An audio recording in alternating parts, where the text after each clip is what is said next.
7:12 a.m. That's when 4 hard knocks struck my front door, sharp enough to make me stop halfway through reaching for the coffee jar. I hadn't even turned on the coffee maker. Before we go into what happened that day, please subscribe to the Granny's Life Abroad channel and write in the comments what time it is where you are watching from now and what time it is there. We might give you a shout out in our next video. Today's shout out goes to Selena. Thank you, Selena, for being part of this great family. The sun was barely above the rooftops, and already the quiet morning I'd planned for myself had disappeared. Then my phone rang. I almost ignored it. Almost. Your son's wife won't let us in. Nicole's voice exploded through the speaker. Margaret, this is ridiculous. No hello, no good morning. Not even a question about how I was feeling, just accusation. I said nothing. Instead, I walked carefully toward the upstairs window and pulled the curtain aside. There they were, Nicole, Patrick, and the children, all 4 standing on my porch like they had every right to be there. 2 enormous suitcases sat beside them. Plastic shopping bags were piled near the railing. One child had dropped a sippy cup on the step. Another was leaning against a suitcase, rubbing sleepy eyes. There was no car. That was what told me everything. They weren't visiting. They were staying. They hadn't called the night before. They hadn't asked whether I was strong enough to have guests. They hadn't even bothered to check whether I had recovered from surgery. They knew. I told Patrick twice. 3 weeks earlier, I'd come home from the hospital after having my gallbladder removed. The doctors had warned me that recovery would take time, especially because I was still weak and unsteady. They were right. Walking hurt, standing hurt. Even breathing too deeply sometimes hurt. I'd sent Patrick a voice message from my couch, speaking slowly because I didn't have the strength for much more. Patrick, I'm home. The surgery went well, but I'm not moving around much. I need at least a month of real rest. No guests, no errands, no favors. I just need some quiet. 10 minutes later he'd replied, Of course, Mom. Rest easy. That was all. No offer to bring groceries. No, how are you feeling? No, do you need anything? Just rest easy. A week later, I'd sent another message, just reminding him that I wouldn't be available to help that month. Hope the kids are enjoying their break. Nothing. Not even a thumbs up. So when I saw those suitcases on my porch, I understood. They hadn't misunderstood me. They had ignored me. I lowered the curtain. Nicole was still talking loudly outside. Margaret, open the door. I turned the phone volume down. Then I filled the kettle. The knocking continued. I didn't answer. For years I'd answered. I'd opened that door for late-night emergencies, unexpected babysitting, forgotten school pickups, grocery runs, and countless favors disguised as family obligations. But that morning, something inside me had finally gone still. I wasn't angry enough to scream. I wasn't frightened. I was simply finished. 3 days earlier I'd learned something else. My neighbor, Consuela, had stopped me while I was watering the fern beside my porch. Margaret, she said casually, did Patrick rent out his house again? I stared at her. Rent it out. She nodded. Young couple moved in yesterday. Big white SUV. Looked like they were settling in for a while. I thanked her and smiled until she walked away. Then I went inside and closed the door. That was when the pieces finally connected. Their house hadn't been abandoned. They had rented it. They'd apparently planned to collect 2 months of rental income while sending the children to me. No babysitter, no extra food expense, no disruption to their own lives. Just their mother, their free solution. And suddenly I remembered every other time they'd done something similar. When Nicole wanted a break, I'd watched the children for 9 days. When Patrick traveled for work, I'd canceled a dental appointment I'd waited 6 months to get. When they needed someone to pick up the children, somehow my schedule always became irrelevant. I had called it helping. They had apparently called it my responsibility. That morning, standing behind my locked door, I realized something painful. They hadn't come because they needed their mother. They had come because they needed what their mother could provide. And for the first time in 40 years, I decided I wasn't providing it. I stood in the kitchen with one hand resting on the counter, listening to the knocking fade into angry silence. For a moment I wondered whether I was being cruel. Then I remembered the message I'd sent Patrick. No guests, no errands, no favors. Been clear. There was nothing cruel about expecting someone to respect a sentence. I poured myself a cup of coffee and carried it into the living room. My body still wasn't strong. The surgery had left me exhausted, and every trip across the room reminded me I was supposed to be resting. Instead, I was dealing with 4 people who had arrived without permission. My phone vibrated. A message from Patrick. "Mom, what are you doing? Nicole says you're refusing to let us in." I stared at those words. Not, "Are you okay?" Not, "Did we upset you?" Not, "We shouldn't have come." He was concerned about one thing. Why wasn't I cooperating? Put the phone down. Another vibration came almost immediately. "We really need your help." I almost laughed. Need. That word had become their favorite excuse. I looked toward the window through the curtain. I could see Nicole pacing across the porch, holding her phone against her ear, probably calling someone who would hear only her version of events. The children were restless. One sat on the suitcase.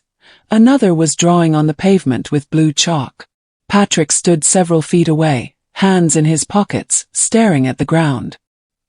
He looked uncomfortable, but uncomfortable wasn't the same as innocent. Maybe he hadn't arranged everything himself, but he knew his wife had rented their home. He knew the children needed somewhere to stay. He knew I'd recently had surgery and he still brought them here. That was enough. My thoughts drifted back to another morning several years earlier. I had been recovering from pneumonia. My chest hurt whenever I breathed, and the doctor had specifically told me to avoid stress and exertion. That evening I heard music downstairs.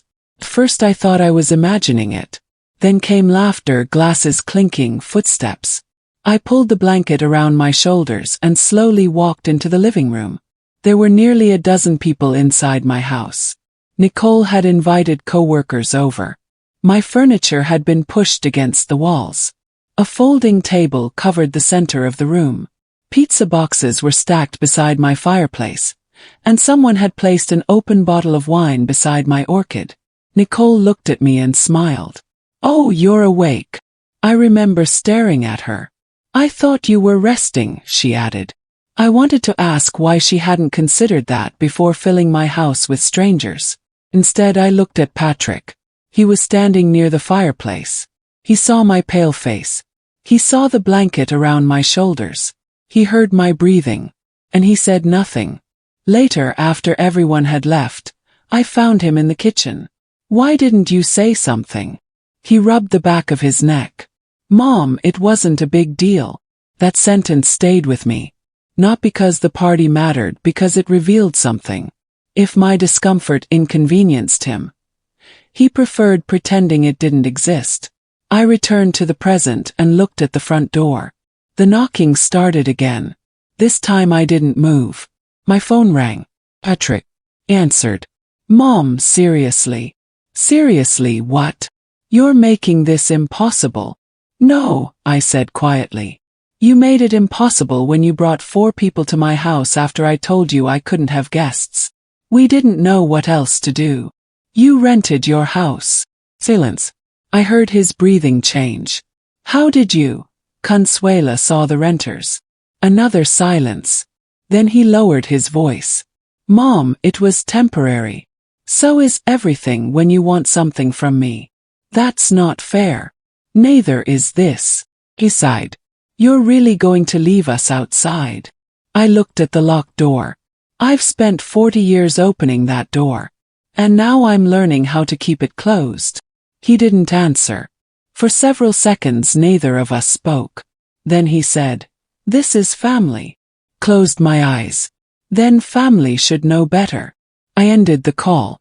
My hands were shaking, but not from fear. I walked to the hallway and opened the drawer where I'd kept my estate binder for years. It was thick, black, and carefully organized. Inside were my deed, insurance papers, financial records, medical directives, and beneficiary documents. I had created it after my husband died. Back then I thought keeping everything organized was simply responsible. Now I realized it was something else too. It was power, and perhaps I'd forgotten that it belonged to me. I placed the binder on the table. Then I opened it.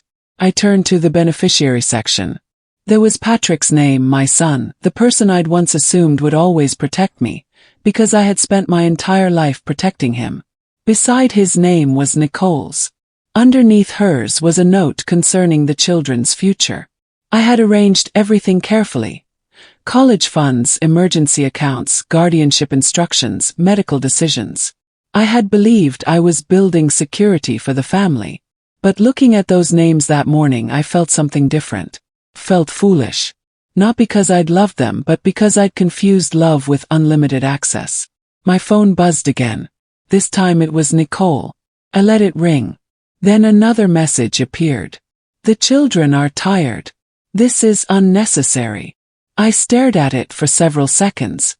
Unnecessary. That was what my boundary had become. An inconvenience. I placed the phone beside the binder and picked up a sheet of paper. Then I began making changes.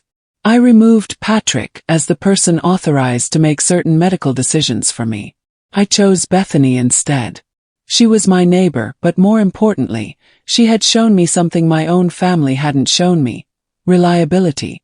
Last winter, when I'd been sick and struggling to breathe, Bethany had driven me to the hospital without being asked twice. She had waited beside me. She had brought soup afterward. She never once treated kindness like an investment. Next came the financial documents. I changed the person responsible for overseeing the children's college funds. That decision hurt. Those children weren't responsible for their parents' choices. But I also knew something important. I could care about them without continuing to finance the adults who exploited my generosity. Chose Tessa, my niece. She wasn't someone who called whenever she needed money. She wasn't constantly asking for favors. Once a month she'd check on me simply because she wanted to know how I was doing. That mattered more than I had understood before. I reached the final section, my will. I read the old language carefully. Then I added a new clause. Not dramatic, not spiteful, just clear. Anyone who repeatedly disregarded my medical condition, personal boundaries, or autonomy would not automatically receive the benefits I had once intended for them. Put the pen down. For the first time that morning I felt calm. Outside I could still hear Nicole, talking loudly enough that anyone walking down the street could hear. My mother-in-law is refusing to help us. I almost corrected her. I wasn't refusing to help. I was refusing to be used. There was a difference. A few minutes later, the neighborhood began to notice. People slowed as they walked past. A woman across the street suddenly became very interested in her mailbox. Someone else stopped to talk to a neighbor. I didn't care. Let them watch. Nicole had chosen the audience. She could tell them whatever story she wanted. I wasn't going outside to defend myself. Then I heard her say something that made my stomach tighten. She changed the locks on us. That wasn't entirely true. I changed them after realizing I needed better security, but I hadn't done it because of that morning. I had simply never given them a key afterward. They had assumed they were entitled to one. That assumption was the problem. I returned to my chair and sat down. The phone rang again. Patrick answered. Mom. His voice sounded exhausted. What? Can you just let them inside? Please. No. You're making this much worse than it needs to be. I looked at the binder. No, Patrick. I'm finally treating it like it is. What does that mean? It means your emergency isn't automatically mine anymore. He was silent. Then he said, We're your family. I know. So why are you doing this? I looked through the window at the suitcases, at the children, at the woman who had decided my house was the solution to her vacation plans. Because I want my family to remember that I am a person before I am a resource. Patrick didn't respond. Continued. You knew I was recovering. I know. You knew I couldn't take care of 4 people. I know. You rented your house anyway. Another silence. Then quietly he said, Nicole thought you'd say yes. Closed my eyes. There it was, the truth. Not a misunderstanding, not an emergency, an expectation. I opened my eyes and looked at the binder again. That's the problem, I said. What? You thought I would always say yes. I ended the call. Then I closed the binder. But I wasn't finished. Not even close. Because sitting inside that binder was something else. Something they had forgotten I controlled. Something that could change everything. The envelope was tucked into the front pocket of the binder. I had almost forgotten it was there. Almost. I pulled it out and placed it on the table. 4 years Patrick had spoken about my house as though it were already his. Not officially, never in a way that could be written down, but in conversations. He'd say things like, when we eventually take over the house, or, we'll probably renovate the kitchen someday. I had always smiled. I had never corrected him. Perhaps that silence had encouraged him. Inside the envelope was a property document I'd prepared months earlier but never finalized. I read it again. The wording was simple. My home remained under my control, and no one had permission to use it, borrow against it, occupy it, or make arrangements involving it without my approval. I didn't need to threaten anyone. I simply needed to stop pretending their assumptions were agreements. I signed the final page. Then I placed the document back inside the binder. Outside, Nicole's voice had become louder. I don't understand what happened to her. I heard Patrick say something too quietly to make out. The children were crying now. Part of me wanted to open the door just to end the noise.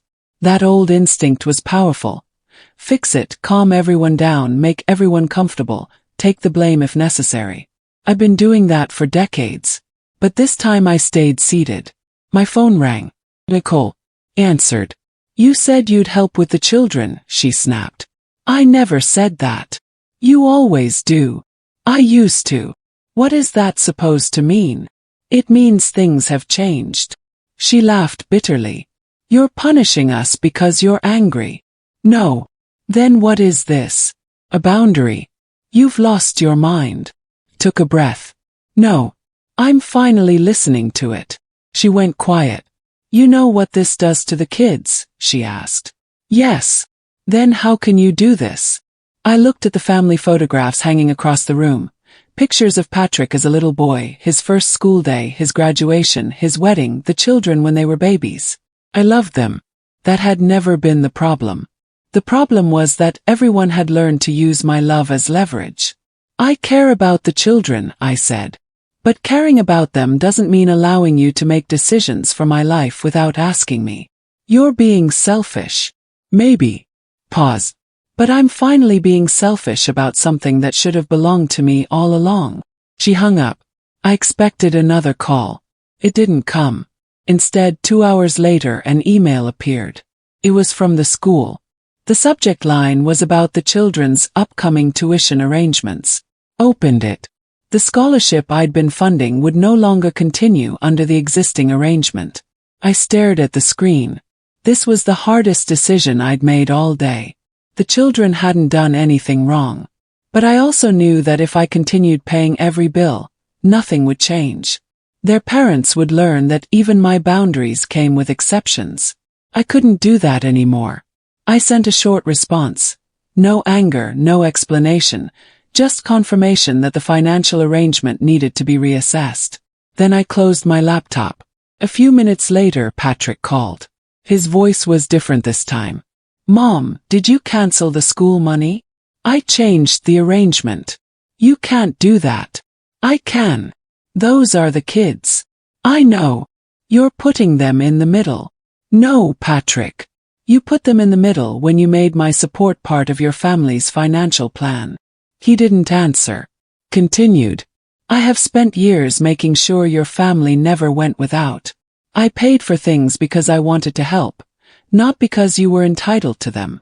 You're doing this because of Nicole. No. Then why? Because I finally understand the difference between helping someone and carrying them. He took a long breath. What do you want from us? The question surprised me.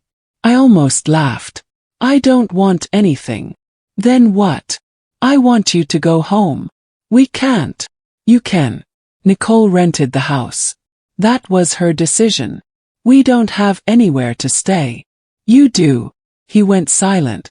Then I heard something in his voice I'd rarely heard before. Fear. Mom, please. Closed my eyes. This was the moment when I usually surrendered. One word from Patrick when he was young had been enough to make me give him whatever he wanted. But he wasn't a child anymore. Neither was I. You'll figure it out, I said. That's it. Yes. You're really choosing this. No. You chose it when you decided my answer didn't matter. The line went silent. Then the call ended. I sat there for several minutes. I wasn't celebrating. I wasn't smiling. I was grieving. Because setting a boundary doesn't erase love. Sometimes it reveals how much damage was hiding underneath it. I opened the binder one final time that afternoon. There was one last document I needed to review, the deed. And beside it was a note I'd written years ago.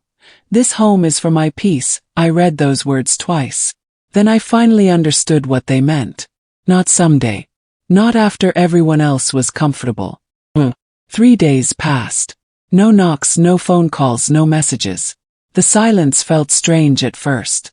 For so long my life had been filled with other people's emergencies that I had forgotten what an ordinary morning sounded like.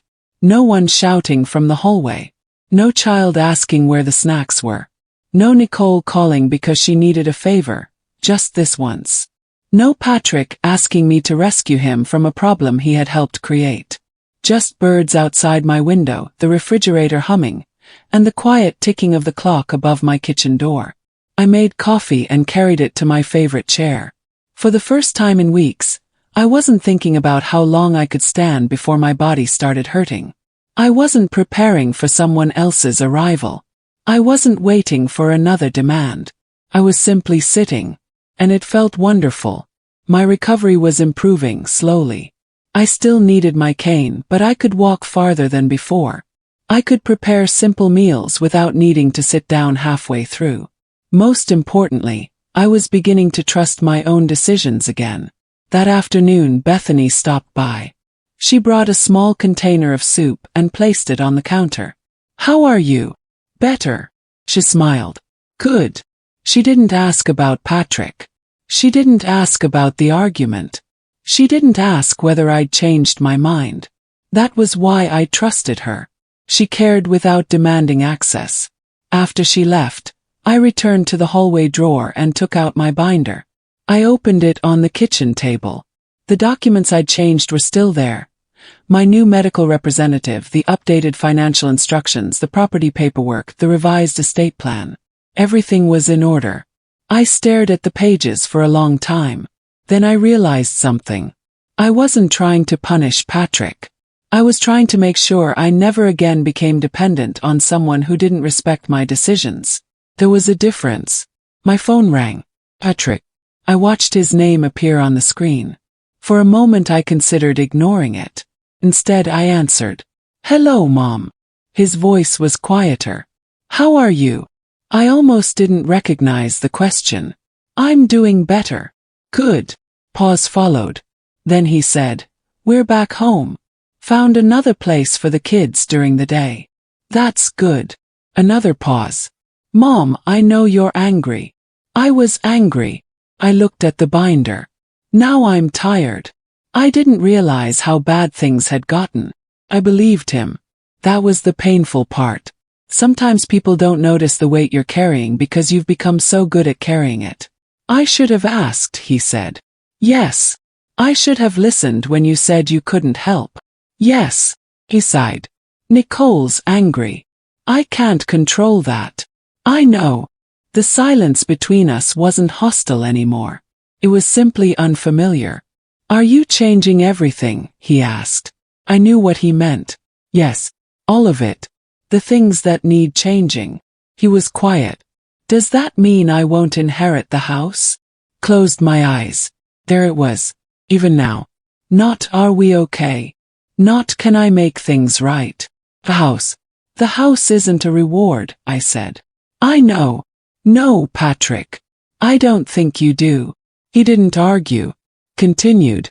I spent years thinking that leaving everything to you was the same thing as taking care of you. But you're an adult.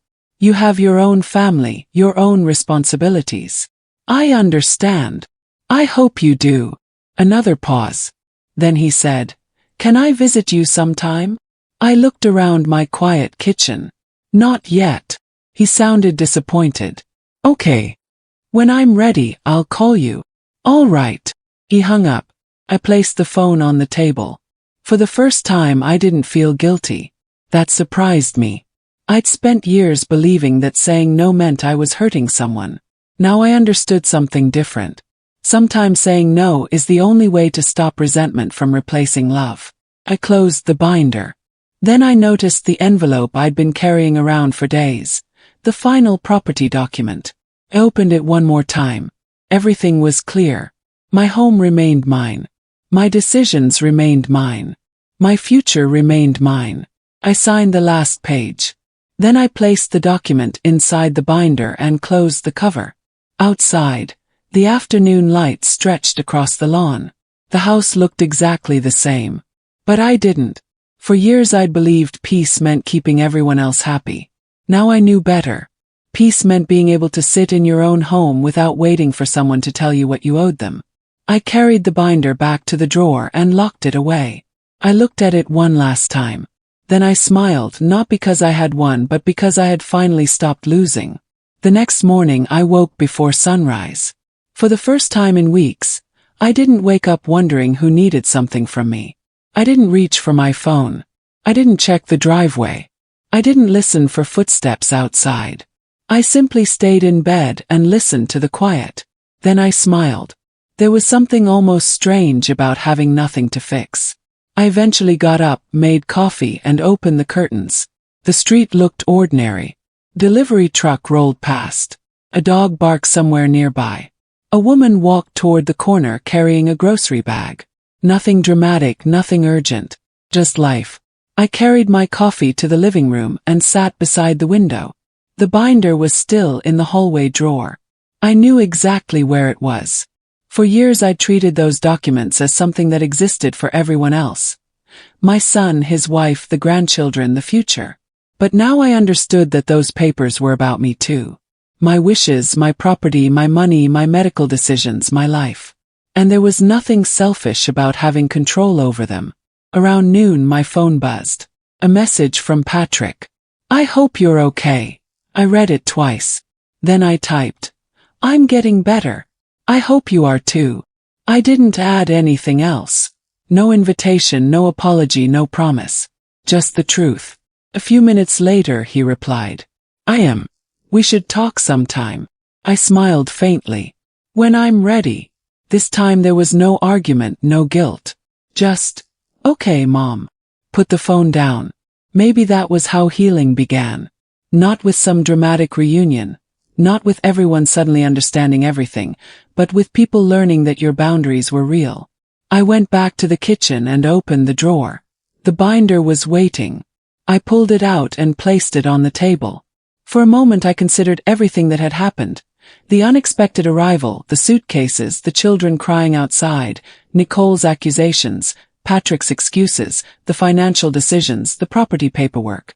All of it had begun with 4 knocks at 7:12 in the morning. 4 knocks that were supposed to force me back into the role I'd played for decades. Mother, babysitter, bank, emergency contact, problem solver, the person who always said yes. But those 4 knocks had given me something instead. Clarity. I opened the binder to the first page. My handwriting was still there. Neat, steady, certain. I ran my finger across the page and thought about the woman who had written those words years ago. She had been generous. She had been loyal.